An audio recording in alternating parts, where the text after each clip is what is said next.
The continent in the early 15th century was a crucible of dynastic ambition, feudal loyalties, and raw military might. It was a world where inherited legitimacy clashed violently with emergent national consciousness, forging one of history's most devastating series of conflicts, the 100 Years' War. This struggle was not merely a border skirmish, it was a profound contest for the crown of France itself. The roots of this conflict lay in the complex web of claims and treaties that governed the French monarchy and the Plantagenet houses of England. While the English monarchs, through centuries of strategic marriages and conquests, culminating famously at Acre in 1291, had established themselves as powerful vassals within the continent, their ambition always stretched beyond mere feudal rights. They coveted the crown of France, a claim that was repeatedly asserted, challenged, and ultimately violently enforced across generations. The great French houses, from Capet to Valois, represented the core stability of the realm. But even before the critical period leading up to 1415, the French structure was deeply fragile. Internal discord, fueled by powerful noble factions such as the Armagnacs and the Burgundians, constantly threatened fragmentation. These internal divisions were a structural weakness that foreign rivals, and indeed, the English themselves, were masters at exploiting. The initial flashpoints for conflict often revolved around who held ultimate authority within France's contested peripheral regions. The Dukes of Burgundy, in particular, wielded unprecedented power, creating quasi-autonomous states whose loyalties shifted like sand. To the English king and their allies, these powerful semi-independent nobles represented both an opportunity for strategic alliance and a destabilizing force that needed to be neutralized or subjugated. The great shift in power structure arrived with periods of devastating instability for France. The gradual erosion of royal authority during the century's opening decades meant that military action was often dictated less by coherent national strategy, and more by localized power struggles, mercenary interests, and immediate dynastic grievances. Successive English interventions, whether under Edward III or his successors, served to reinforce England's continental claims while simultaneously exposing the cracks within French governance. By the early 19th century of this conflict, the situation had deteriorated into a deeply fractured political landscape. The Burgundians, having accrued immense wealth and military force, found themselves caught between the nominal sovereignty of the Valois king in Paris and the constant predatory influence of England. This complex web meant that allegiance was often transactional, shifting based on which power offered the best means of survival or advancement. The strategic implications for all parties were clear: to survive, one needed allies, resources, and most critically, decisive military victories. French kings and nobles yearned for a unified banner under central authority, a concept struggling against millennia of entrenched feudal law. Meanwhile, the English sought not just tribute, but fundamental dominion, a right that they viewed as inherent to their bloodline. The stakes were monumental: the survival of the Valois dynasty and the integrity of the Kingdom of France itself hung precariously in the balance. The continent had become a vast, oscillating chessboard where every noble house, every ambitious lord, and every crowned sovereign played a role determined by desperation and perceived necessity. This environment, fragmented, perpetually anxious, and rich with untapped violence, was merely simmering beneath the surface of European stability. By 1415, this tension reached its explosive peak. The English forces were not simply raiding, they were making a strategic thrust into the heartland of France, leveraging years of accumulated political advantage and desperation on the part of their opponents. The resulting confrontation was destined to be more than a battle. It promised to be an attempt to shatter the remaining foundations of French military resistance and reshape the very definition of power on the European stage. The continent in the early 15th century remained a crucible of dynastic ambition, feudal loyalties, and raw military might. For decades, the English crown had maintained a precarious, yet persistent, claim to segments of French soil, a deep wound that bled through the geopolitical structure of Europe. By the turn of the 14th century, these ambitions were nearing their zenith, fueled by papal recognition and the blood sacrifice of countless battles fought on foreign fields. The instability, however, was punctuated by periods of fragile English dominance, followed by intermittent flares of French resistance. Into this complex tapestry emerged a new force, young and dangerously ambitious, Henry Tudor, who would become King Henry V. His ascension to the throne in 1413 marked not merely a change of monarch, but a radical intensification of England's strategic purpose on the continent. For Henry, the claim to French sovereignty was no longer a mere feudal right, it was an imperial imperative, demanding the utter subjugation of continental resistance. The years that followed were defined by brutal consolidation. After securing his position domestically against internal rivals, Henry turned his unrelenting focus eastward across the narrow straits. His objective was singular: the permanent establishment of English dominance over northern France and the ultimate reckoning with the French nobility who had repeatedly defied the Plantagenet and Lancastrian claims alike. The preparatory phase for the 1415 campaign was nothing short of a colossal undertaking, fraught with both military precision and immense logistical difficulty. Henry amassed forces that represented perhaps the pinnacle of English martial power, a force comprising professional soldiers, disciplined men-at-arms, seasoned archers, and critical naval assets designed to breach the defenses of the English Channel itself. This army was not merely a collection of fighting men, it was a carefully orchestrated machine, supplied by the resources and manpower drawn from across England's diverse regions. The march towards the mainland began with methodical efficiency. The Crown understood that sheer force alone would be insufficient against the sophisticated French defense structure. It required strategic timing and an element of surprise. Henry navigated the treacherous waters surrounding Normandy and Picardy, constantly assessing the disposition of the opposing armies, forces commanded by various princes of blood who viewed the English presence as a deep insult to their birthright. The decision point arrived with the necessity of crossing the narrow yet formidable stretch of water separating England from Calais and the French interior. The transit was undertaken not merely as a movement of bodies, but as a declaration, a definitive commitment that Britain's war effort would now engage the heartland of France itself. Once on continental soil, the campaign moved with relentless speed. Henry did not linger in minor skirmishes, he followed a deep strategic arc, pressing his forces forward across contested territory, forcing the French aristocracy into open confrontation. The ensuing period was defined by movement and tension, a tense race against time as both armies maneuvered towards what would become the fateful ground near the town of Harlech. The strategy employed by Henry V reflected an advanced understanding of tactical geometry. He understood that his forces, though professional, were vastly outnumbered compared to the full levies the French could muster. Therefore, he was compelled toward a decisive confrontation where disciplined formation, masterful command structure, and superior missile weaponry could neutralize overwhelming numbers. The passage across the Channel marked the transition from occupation to offensive invasion, a pivot point from raiding punitive actions to building towards the ultimate military reckoning that history would record as one of the most defining moments of the medieval age. The stage was set, ambition had crossed the water, transforming a continental dispute into an absolute war for crowns and sovereignty. The early months of 1415 found England not confined merely to its western coastal holdings, but deep within the continental bloodstream of France. The year had been marked by a series of increasingly successful maneuvers for the English forces under King Henry V and his veteran commanders.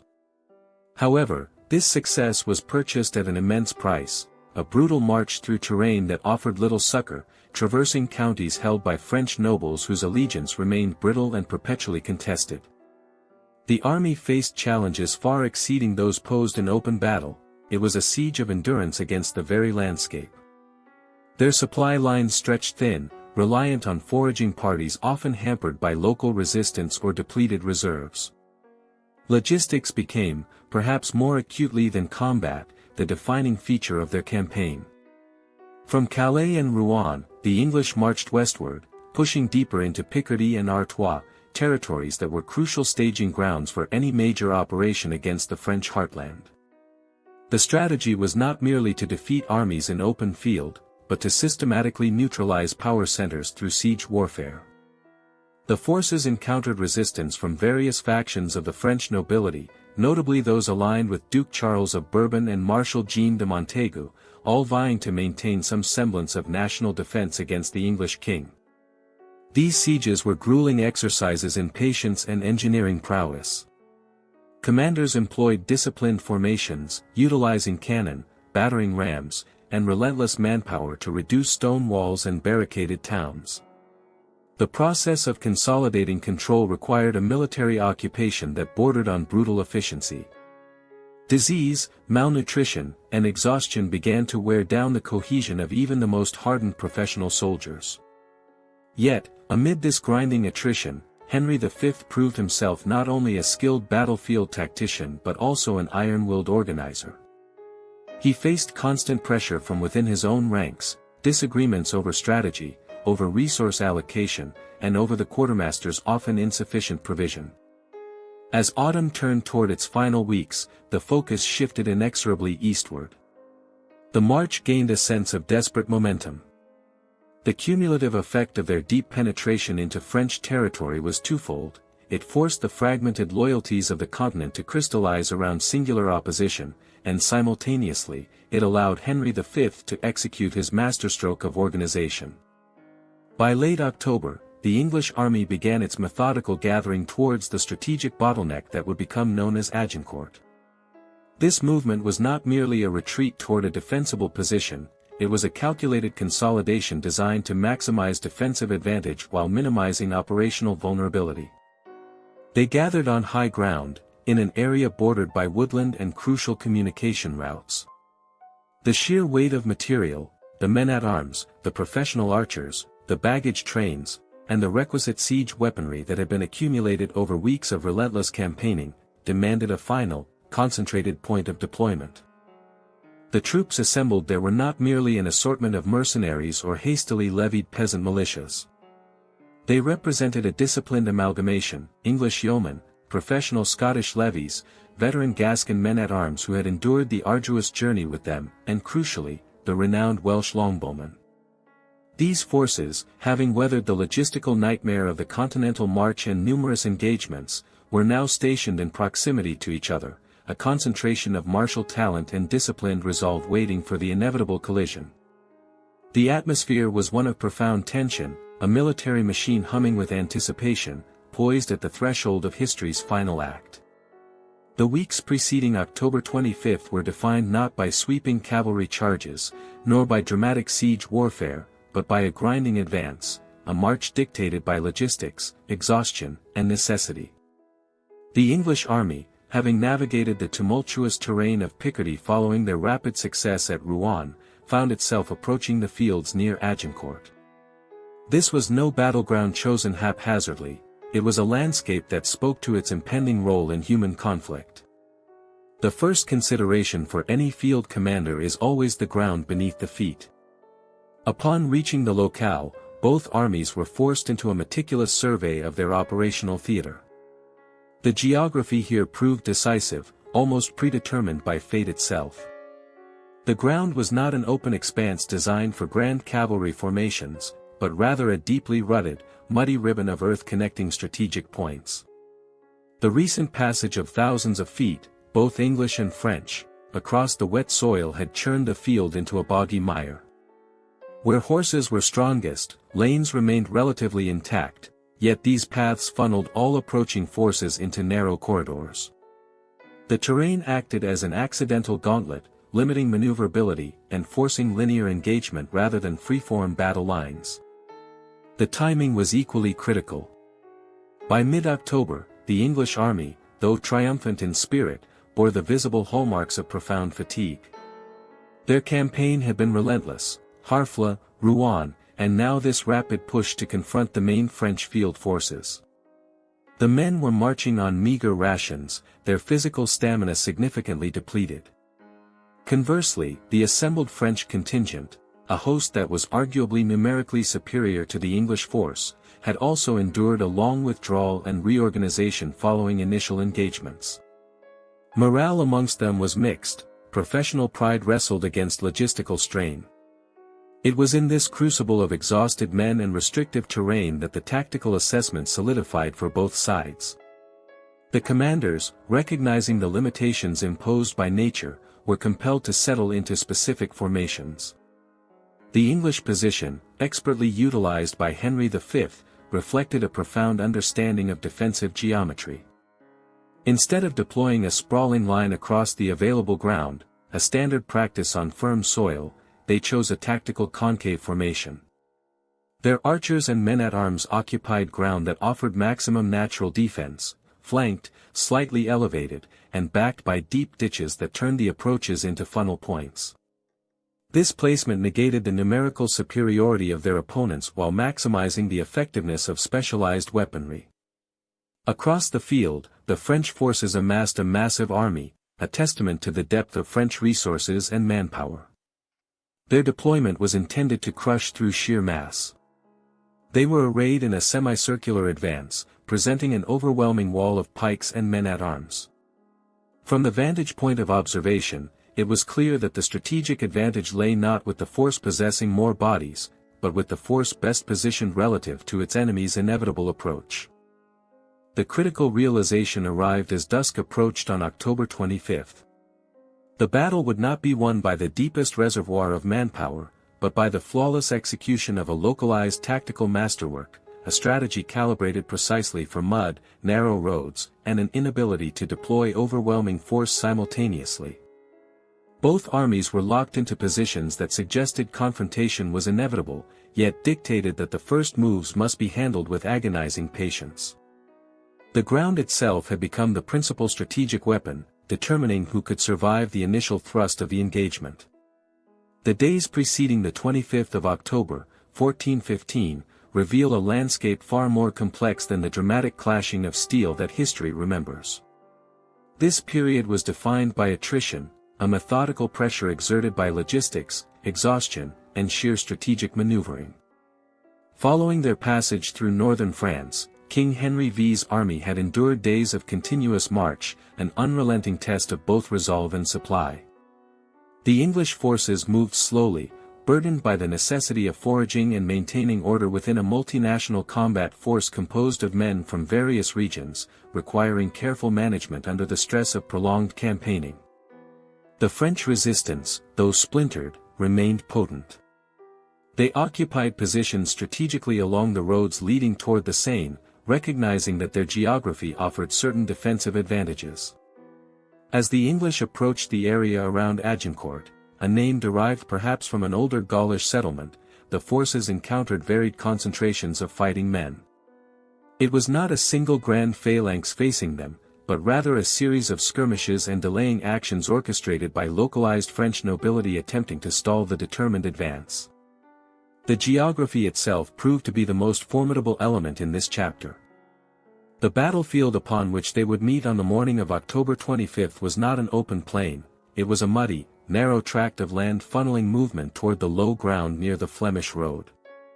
This natural choke point, coupled with recent heavy autumnal rains, transformed what might have been a conventional clash into something far more specialized, a contest dictated by footing and terrain. As dawn broke on the day of the conflict, meticulous reconnaissance was underway. Both sides understood the value of information and the critical limitations imposed by the ground. The English deployed their formations with an almost professional deliberation, selecting positions that maximized the efficacy of their primary weapon, the longbow. These strategic placements allowed for a defensive structure that could simultaneously act as a formidable barrier and a devastating firing platform. The tension in the hours before first contact was palpable, a mixture of anticipation, fatigue, and volatile martial energy. The initial exchanges were characterized not by the massive charges associated with earlier medieval warfare, but by probing attacks. Small groups of French cavalry and foot soldiers would be dispatched to test English readiness, attempting to draw out a response or locate weaknesses in the deployed lines.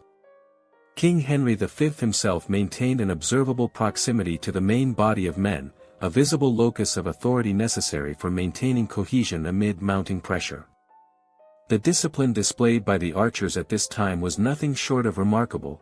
They were positioned not merely as soldiers, but as part of a calculated defensive machine. Their vigilance kept them perpetually arrayed, their bowstrings tuned, ready for the moment that initial skirmish would escalate into full-scale combat. When the French forces finally committed to an organized offensive push on the morning's approach, the tactical advantage had been cemented by hours of painstaking preparation and positional selection. The enemy found themselves forced onto ground that dictated a predictable progression toward the English lines. The convergence was not a sudden eruption, but a calculated meeting point, orchestrated by both military geometry and the muddy constraints of late autumn England. This profound build-up, this series of disciplined maneuvers, scouting patrols, and logistical struggles, was the crucible in which the massive conflict of Agincourt would be forged. It underscores that victory, on this occasion, was as much a product of meticulous preparation and terrain exploitation as it was of martial prowess itself. The dawn of October 25, 1415, brought with it a dreadful stillness to the field surrounding Agincourt. The strategic tension that had been building across the preceding days culminated at this single point, an encounter designed by fate and perhaps by meticulous English preparation, to pit two vastly different military doctrines against one another. On one side stood the forces of France, arrayed in the formidable presence of armored knights and disciplined men-at-arms.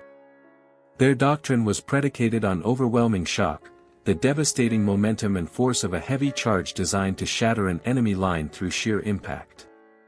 Opposing them were the English forces, notably composed of professional longbowmen, positioned defensively along natural contours that maximized their inherent tactical advantage, distance, discipline, and projectile weight. As the French lines advanced, confidence must have been at an apex among the commanders. The heavy cavalry represented the pinnacle of European medieval warfare, a force capable of breaking formations even when facing multiple opponents. Yet, history's brutal objectivity reveals that success relies not merely on equipment, but on conditions. And those conditions proved devastatingly hostile to the armored behemoths advancing across the muddy ground. The initial volleys were exchanged with terrible intensity. The sheer volume and destructive power of English longbow fire did not merely pepper the opposing ranks, it sought out weak points, targeting horses as well as men. These arrows, heavy and expertly crafted, arrived at devastating velocity, causing casualties before the French formations could achieve true cohesion or momentum. This early exchange forced the initial shock tactics of the French into a precarious operational tempo. The strategic core of the conflict lay in the profound mismatch between mobility and attrition. The English understood their greatest asset was not close-quarters fighting, but the enduring range superiority offered by the longbowmen. They held their position with grim discipline, employing staggered fire lines that ensured continuous missile coverage without depleting their readiness. From primary accounts describing the battle, it is clear that the English commanders maintained a tactical rigidity rarely seen in such chaos, refusing to break formation even as the weight of French numbers pressed inward. When the main French body finally committed to its assault, relying upon the inevitable breaking power of the cavalry charge, the field geometry became their gravest enemy. The shallow ditch and the poorly drained fields acted not merely as obstacles, but as tactical nullifiers. They slowed the passage of the heavy warhorses to a crawl, forcing them into deeply packed ranks where individual maneuverability was sacrificed for collective mass. The consequence of this terrain interaction was immediate. Instead of forming a cohesive battering ram, the French cavalry and men-at-arms became compressed elements, funneled into narrow killing zones. The longbowmen recognized this pivotal moment in the engagement. Their continuous barrage shifted its focus, maintaining deadly accuracy on the bottlenecked formations. The relentless volley of arrows rained down upon those struggling through the mud. It was a perfect confluence of factors, the exhaustion and initial wounds debilitating the attackers, the physical constraint imposed by the muddy, narrow ground negating their primary advantage, the sweeping charge, and the disciplined effectiveness of English projectile warfare.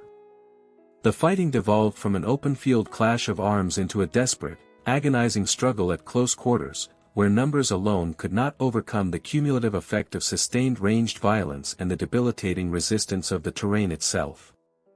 It was this tactical exploitation, this precise understanding of how to utilize defensive positions against specific offensive doctrines, that defined the climactic conflict of Agincourt on that fateful day in 1415.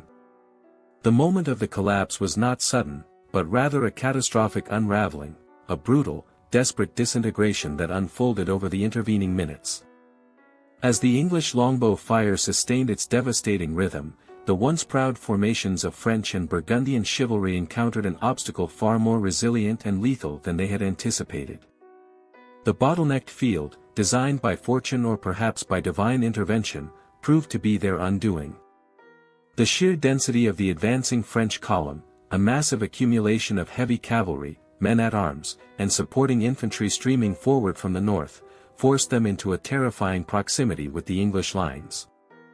Their famed shock tactics, predicated on wide-sweeping maneuvers and disciplined charges across open ground, were rendered useless by the muddy choke point. The deep mire, combined with the continuous hail of arrows that shredded formations before they could achieve momentum, transformed what should have been a glorious clash into an agonizing massacre. When the organized resistance finally fractured, the battle transitioned from a structured engagement into a chaotic rout. The cohesion of the opposing forces, the disciplined ranks of seasoned knights and men-at-arms, vanished almost instantly. Instead, it became a desperate scramble for survival amidst the slaughtering melee. The English attackers, though weary and gravely wounded themselves, were uniquely positioned to exploit this sudden vacuum. They pursued relentlessly, turning what might have been merely a battlefield victory into an overwhelming rout of their enemies. The immediate reckoning that followed was brutal in its efficiency and devastating in its scope. Our primary focus must remain on the casualty figures, not for dramatic flourish, but for historical understanding. Contemporary chronicles estimate the losses amongst the French nobility to be staggeringly high, though precise numbers are necessarily rendered elusive by the fog of war and the passage of centuries. What is clear from surviving records are the massive casualties among the core components of the invasion force, the veteran men-at-arms who formed the backbone of King Charles VI's armies, and indeed, many members of the powerful northern nobility associated with Burgundy. The capture of leadership figures marked the most strategic turning point. While the central figure, Constable de Salisbury, and other high-ranking officers fought valiantly until the end, their immediate effective command structure was neutralized by the totality of the defeat. The inability to maintain control over panicked remnants led swiftly to the isolation and eventual surrender or capture of key aristocratic figures. Crucially, these captures were not simply acts of random violence, they represented a strategic decapitation of the invading military aristocracy. By capturing or neutralizing the primary command elements, the commanders who held sway over resources, men, and allegiance, Henry V achieved more than mere battlefield dominance, he secured political leverage that could destabilize the French monarchy itself. The aftermath required immediate consolidation. The English leadership, recognizing the profound implications of the day's slaughter, acted with disciplined speed. The surviving men-at-arms were ordered to maintain a perimeter around the site of the carnage, ensuring that intelligence was gathered and that no enemy element could escape intact. The process involved methodical securing of equipment, the interrogation of prisoners when possible, and the careful accounting for remaining war material, a necessary step to prevent immediate counterattacks or opportunistic looting by allied parties. The mood among the victorious English forces was a volatile mixture of exhaustion, triumph, and profound gravity. The scale of the victory demanded not merely celebration, but a disciplined continuation of purpose. The dead lay strewn across the field like tokens of an ending era for continental French military dominance. The sheer volume of fallen banners, weapons, and personal effects served as mute witnesses to the abrupt end of the king's campaign objective. In summary, what transpired on the afternoon of October 25 was not merely a battle fought, it was a systemic implosion of an invading force. The methodical deployment of English archers, coupled with the strategic geography of the battlefield, resulted in casualties that crippled the operational capacity of the French crown's military structure for years to come. It was a reckoning paid not just in blood, but in command authority and aristocratic prestige, marking Agincourt as perhaps the single most decisive turning point in the ensuing conflict between England and France. The roar subsided, leaving behind not merely silence, but a stunned cessation of violence, a momentary vacuum that permitted the chilling realization of the magnitude of what had occurred. The Battle of Agincourt, fought on October 25, 1415, was not simply another military engagement, it represented an instantaneous and profound seismic shift in the established power architecture of medieval Europe. Its echoes, far from fading into the fog, reverberated for decades, rewriting the calculus of Anglo-French relations and forcing a painful, accelerated reconsideration of martial prowess across the continent. For centuries, the mounted knight, encased in heraldic plate and bound by the chivalric code, though often violating its spirit, had been the unchallenged embodiment of feudal military might. The English victory fundamentally challenged this very premise. What was witnessed at Agincourt was not a mere defeat of knights, it was a demonstration of systemic tactical superiority built upon discipline, logistics, and crucially, the devastating efficiency of the longbow. The short-term impact on Anglo-French power dynamics was immediate devastation. King Henry V's highly disciplined forces, operating with precision across the ravaged fields of northern France, shattered the French nobility's confidence in their traditional armored shock tactics. The sheer casualty rate among the high command, the count of fell knights who could lead armies or organize effective resistance, was staggering. This loss was not merely numerical, it was institutional. It represented a depletion of irreplaceable aristocratic leadership, leaving the nascent French regime fighting with wounded morale and profoundly unstable military command structures. Academics analyzing primary sources from this period note a palpable shift in perception within the remaining Angevin-aligned French lords. They were forced to confront a reality that contradicted centuries of chivalric pride. Martial effectiveness was now less about inherited status or expensive equipment, and more about scalable, disciplined firepower and adaptability. The English success provided tangible evidence that professional standing forces, those relying on paid, specialized troops like the Longbowmen, could successfully negate the advantages of heavily armored feudal cavalry. This tactical lesson reverberated through French military thinking, contributing to a period of profound internal revision. Those subsequent campaigns featured further setbacks and brutal engagements throughout the Hundred Years' War. Agincourt set the template for future military adaptation. The subsequent period saw an increased emphasis in French defense theory on combining mobility with sustained ranged assault capability, a slow but inevitable shift away from pure knightly charge. Geopolitically, the victory cemented English dominance over key strategic points. While Richard Plantagenet's initial capture of Paris remained contested and temporary, the material gains secured in the immediate wake of Agincourt allowed England to maintain a formidable foothold on the continent for years afterwards. Calais, captured swiftly, became more than just a port, it was an unsinkable operational base, a critical logistical nerve center that maintained English influence and prevented the complete severing of their claims to French lands.